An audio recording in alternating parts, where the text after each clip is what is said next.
Hello everyone and welcome back to my YouTube channel. Today we are going to discuss the topic of osmoregulation. आज हम osmoregulation का अहम topic discuss करेंगे। Basically osmoregulation है क्या?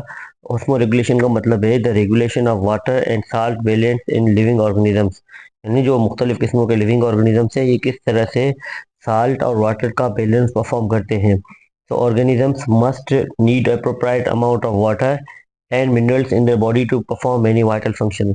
यानी जो लिविंग ऑर्गेनिजम्स होते हैं उनको अपनी बॉडीज के अंदर मुख्तलिफ अहम फंक्शन परफॉर्म करने के लिए एक एग्जैक्ट अमाउंट ऑफ एप्रोप्राइट सही अमाउंट के अंदर वाटर चाहिए और मिनरल्स चाहिए। जब ये सब चीज़ें एक सही अमाउंट के अंदर मौजूद होंगी तभी लिविंग ऑर्गेनिज्म इजीली अपने बॉडी के जो फंक्शन हैं वो परफॉर्म कर पाएंगे। Now will talk. अब लिविंग ऑर्गेनिज्म जो होते हैं वो किस तरह से ऑस्मो रेगुलेशन परफॉर्म करते हैं, इस ये जानने के लिए हमें हमारे लिए बहुत ज़्यादा इंपॉर्टेंट है कि first we study the type of living organism. Living organism में जो ऑस्मो रेगुलेशन परफॉर्म की जाती है उसकी बुनियाद के ऊपर लिविंग ऑर्गेनिज्म की दो कैटेगरीज है। एक होते हैं जिन्हें ऑस्मो कन्फर्मर्स कहा जाता है। The second category is osmoregulators. अब ऑस्मो कन्फर्मर्स किस टाइप के लिविंग ऑर्गेनिजम्स होते हैं? They are the organisms that have internal body solutes composition equal और isotonic to the external environment. अब इक्वल या आइसोटोनिक का मतलब होता है कि यानी कि सिमिलर या सेम या बैलेंस के अंदर, यानी कि ऑस्मो कन्फर्मर्स वो लिविंग ऑर्गेनिजम्स है जिनके इंटरनल, इनकी जो अंदरूनी बॉडी की जो सोल्यूट कंसंट्रेशन होती है, यानी सोल्यूट एंड सॉल्वेंट कंसंट्रेशन या वाटर एंड साल्ट की कंसंट्रेशन, वो इनका जो एक्सटर्नल यानी बाहर का माहौल होता है उसके बिल्कुल बराबर होती है, इक्वल होती है। And osmoregulators are the organisms that maintain a constant internal osmotic environment in spite of changing in their external environment। अब osmoregulators जो होते हैं इनका जो एक्सटर्नल environment है वो बहुत ज़्यादा तब्दील होता रहता है। अब ये osmoregulators अपने बाहर के चेंजिंग इन्वायरमेंट के मुकाबले में अपनी बॉडीज के अंदर एक कांस्टेंट जो होता है एक ऑस्मोटिक इन्वायरमेंट रखते हैं। तो ऑस्मो कन्फर्मर्स में मेनली सबसे मेरीन ऑर्गेनिजम्स आ जाते हैं, यानी जो सॉल्टी या सेलिन इन्वायरमेंट के अंदर रहते हैं या समुद्र वगैरह के अंदर रहने वाले ऑर्गेनिजम्स में ऑस्मो कन्फर्मर्स के अंदर आ जाते हैं। एंड जो ऑस्मो रेगुलेटर्स होते हैं ये they live in marine fresh water and terrestrial environment, यानी कि ऑस्मो रेगुलेटर्स हर एक टाइप के इन्वायरमेंट के अंदर पाए जाते हैं। Osmoconformers can survive in wide range of salinities, यानी कि क्योंकि ऑस्मो कन्फर्मर्स का इंटरनल इन्वायरमेंट इनकी जो आइसोटोनिक होता है according to their external condition या एक्सटर्नल इन्वायरमेंट, तो ये डिफरेंट डिफरेंट टाइप की जो सेलिन इन्वायरमेंट होता है, यानी जितना भी बाहर नमकियात वाला इन्वायरमेंट हो या वाटर के अंदर जितनी भी सैलिनिटी हो, तो ये they can easily survive. Basic osmoregulators जो होते हैं ऑस्मो कन्फर्मर्स के मुकाबले में they can survive in saline environment और इन मेरिन वाटर और फ्रेश वाटर और टेरेस्ट्रियल इन्वायरमेंट, लेकिन इनकी रेंज जो होती है वो कम होती है। यानी ये बहुत ही ज़्यादा अगर वाटर जो होता है वो सेलिन होगा तो may be they may not be able to survive. तो इनको सर्वाइव करने के लिए सिर्फ एक खास रेंज के अंदर वाटर चाहिए। So now we will study about the problems faced by osmo regulators.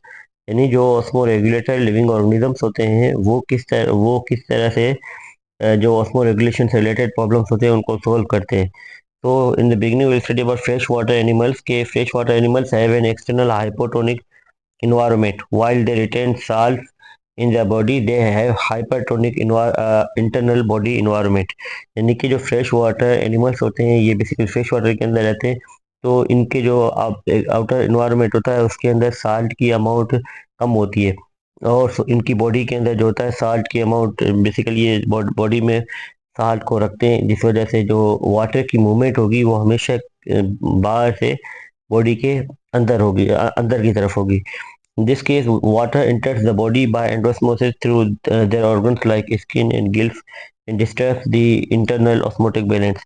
तो इसमें इन लिविंग ऑर्गेनिजम्स में क्या होगा कि जो वाटर होगा, क्योंकि बाहर फ्रेश वाटर होता है जिसके अंदर साल्ट की अमाउंट कम होती है, इनकी बॉडीज के अंदर जो साल्ट होता है उसकी अमाउंट ज़्यादा होती है, तो वाटर हमेशा from outer environment to internal environment की तरफ मूव करेगा, जिसकी वजह से जो ज़्यादा से ज़्यादा वाटर इनकी बॉडी के अंदर आ जाता है। Their problem is resolved by different adaptations to remove excess water from the body. यानी इनका जो प्रॉब्लम होता है वो ये होता है कि ये किस तरह से जो एक्स्ट्रा अमाउंट के अंदर जो वाटर होता है उसको वो बॉडी से बाहर निकाल सकते हैं, या एक्सेसिव जो वाटर होता है उसको किस तरह से ये रिमूव कर सकते हैं। मेरीन, ये तो फ्रेश वाटर एनिमल्स है, यानी कि इनका जो इन्वायरमेंट है उसके अंदर बेसिकली एक्सटर्नल इन्वायरमेंट में सॉल्ट की अमाउंट कम होती है, so water move inside their bodies. अब marine animals have hypertonic external environment, they face the problem of severe dehydration. जो मेरीन वाटर एनिमल्स होंगे उनका उनकी जो एक्सटर्नल इन्वायरमेंट है उसके अंदर जो साल्ट की अमाउंट होगी वो ज़्यादा होगी। इस वजह से इनका जो मेन प्रॉब्लम होगा वो इनकी जो साल्ट की मूवमेंट होती है इनकी बॉडी से बाहर, यानी कि बेसिकली जो इनके बाहर इन्वायरमेंट में उसमें साल्ट ज़्यादा होता है, इस वजह से जो वाटर होता है वो हमेशा इनकी बॉडी से बाहर की तरफ मूव करेगा। तो इनको जो ज़्यादा से ज़्यादा मसला होता है वो डिहाइड्रेशन का प्रॉब्लम होता है। So their problem is to retain water, therefore they need to intake or drink water. But in this case another problem develops, which is about the retaining salts that enter with water, while also imbalance or the osmoregulatory components of the body। यानी कि इनके body में जो water होता है, ये living organism हमेशा ज़्यादा से ज़्यादा साल्ट अपनी बॉडी में जमा करने की कोशिश करते हैं, जिसकी वजह से जो इनके बॉडी के जो ऑस्मोरेगुलेटरी इन्वायरमेंट होता है उसके अंदर भी बहुत ज़्यादा बैलेंस ख़राब होता है। टेरेस्टेरियल ऑर्गेनिजम्स रिटेन, नॉर्मली जो मेरीन एनिमल्स होते हैं इनकी बॉडी के अंदर ये ज़्यादा से ज़्यादा साल्ट इंटेक करते हैं और साल्ट को जमा करते हैं, ताकि जो इनकी बॉडी के अंदर जो वाटर होता है वो इनकी बॉडी से बाहर की तरफ मूव ना कर जाए। बाय दिस वे, इसी मेथड की वजह से ये सर्वाइव कर पाते हैं। Terrestrial organisms retain water in their body while bearing external hot environment. They perspire and not only dehydrate, but they lose essential salts which disturb the osmotic balance of the body। यानी जो terrestrial organisms होते हैं, जो ज़मीन के ऊपर रहने वाले जानदार होते हैं, उनका जो इन्वायरमेंट होता है दैट इज़ वेरी चैलेंजिंग। तो इनके चैलेंजिंग इन्वायरमेंट के अंदर इनका इन्वायरमेंट होता है उसके अंदर कंडीशन चेंज होती रहती हैं। ज़्यादातर इनका इन्वायरमेंट जो होता है हॉट होता है, यानी गर्म इन्वायरमेंट की वजह से, जो हीट की वजह से जो इनकी बॉडी के अंदर वाटर होगा वो हमेशा मतलब ये वाटर लूज करते रहते हैं, और इनको डिहाइड्रेशन का प्रॉब्लम कंटिन्यूसली होता है। तो इस वजह से इनके ये जो होता है इनका ऑस्मोटिक बैलेंस जो होता है वो हमेशा डिस्टर्ब रहता है। सो ये देख क्या करते हैं, ज़्यादा से ज़्यादा वाटर इनटेक की कोशिश करते हैं ताकि जो वाटर एंड सोल्यूट बैलेंस हो वो हमेशा बरकरार है। आई होप आपको ये टॉपिक समझ में आया होगा, and thank you for watching this video.